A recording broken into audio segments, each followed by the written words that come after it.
सामान्य अध्ययन प्रश्न पत्र जीएस पेपर 4 पीसीएस में कुल 20 प्रश्न, खंडा में 10, लघु उत्तरीय है, दीर्घ उत्तरीय 200 अंक 200 शब्दों की है।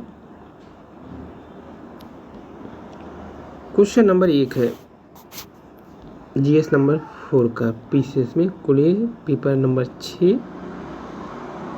मूल्य को परिभाषित करते हुए मानवीय मूल्य के विविधक लक्षण तथा इन मूल्य के संवर्धन में परिवार की भूमिका की व्याख्या कीजिए। मूल्य को परिभाषित करते हुए मानवीय मूल्यों के विविधक लक्षण में मूल्यों के संवर्धन में परिवार की भूमिका की व्याख्या करना है। क्वेश्चन 2 है नैतिक और जन केंद्रीय शासन के संदर्भ में चाणक्य के जीवन एवं विचार की समकालीन प्रासंगिकता का मूल्यांकन करना है। अरस्तु के सद्गुण संबंधित विचारों एवं उनकी प्रशासनिक कार्यों में अनुप्रयुक्तता की विवेचना करना है। एक लोकसेवक के जीवन में नैतिक उत्तरदायित्व और पदेन उत्तरदायित्व के बीच के भेद की विवेचना कीजिए। एक लोकसेवक के जीवन में नैतिक उत्तरदायित्व और पदेन उत्तरदायित्व के बीच की विवेचना कीजिए। साध्य एवं साधन संबंधित गांधीवाद मत की लोक निधि व्यवस्था के संदर्भ में वांछनीयता का आकलन आप कैसे करेंगे? सटीक उदाहरण के साथ विवेचना करिए। कार्यस्थल पर कार्य निष्पादन सुधारने में स्वयं नियमन की भूमिका उसके घटक को स्पष्ट कीजिए।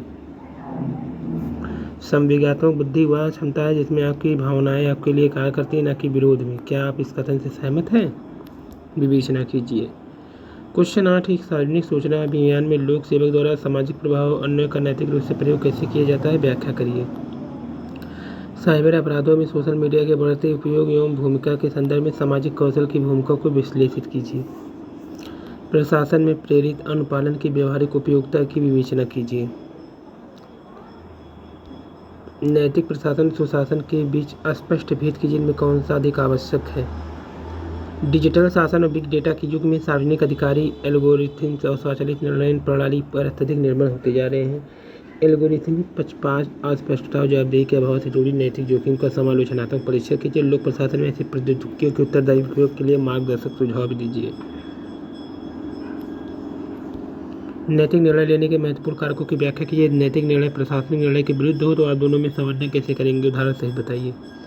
क्या सूचना का अधिकार अधिनियम सुशासन के लिए नैतिक आधार हो सकता है? यदि हाँ, तो क्या व्यक्तिगत निजता के संरक्षण को लेकर कोई नैतिक द्वंद्व पैदा करता है? मूल्यांकन करिए। क्या केवल आचरण संहिता का पालन और नैतिक शासन को सुनिश्चित करने के लिए पर्याप्त है, या नैतिक प्रशासन के लिए संहिताबद्ध नियम प्रमूल्यों की आवश्यकता है? समालोचना कीजिए।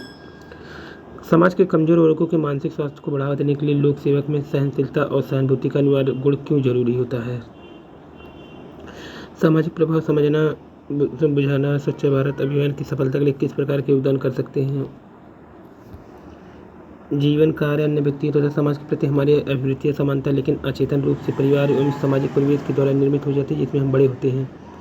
अचेतन रूप से अर्जित कुछ अभिवृत्तियाँ मूल्य आधुनिक लोकतंत्र और समतावादी समाज के नागरिक के लिए अवांछनीय होते हैं। आज के शिक्षित समाज भारतीय विद्यमान ऐसे अवांछनीय मूल्यों की विवेचना कीजिए। ऐसे अवांछनीय वृत्तियों को कैसे परिवर्तित किया जा सकता है? लोक सेवा हेतु आवश्यक समझे जाने वाले सामाजिक और नैतिक मूल्यों के आकांक्षी कारक लोक सेवक में किस प्रकार संबोधित किया जा सकता है? विवेचना करना है।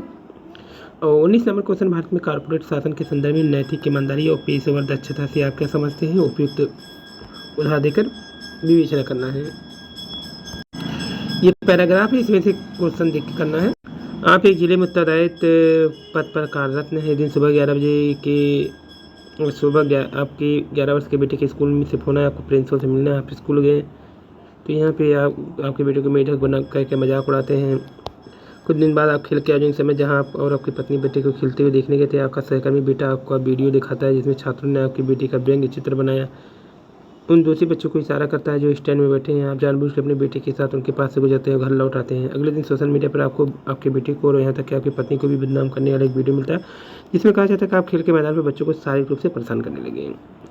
केस स्टडी का आधार बनाते हुए सोशल मीडिया के उपयोग में शामिल नैतिक प्रश्न की विवेचना कीजिए। अपने परिवार के प्रति झूठे प्रचार का सामना करने के लिए निम्न तथ्यों को सामने रखने के लिए आप सोशल मीडिया का उपयोग करने के लिए लाभ हानि की विवेचना कीजिए।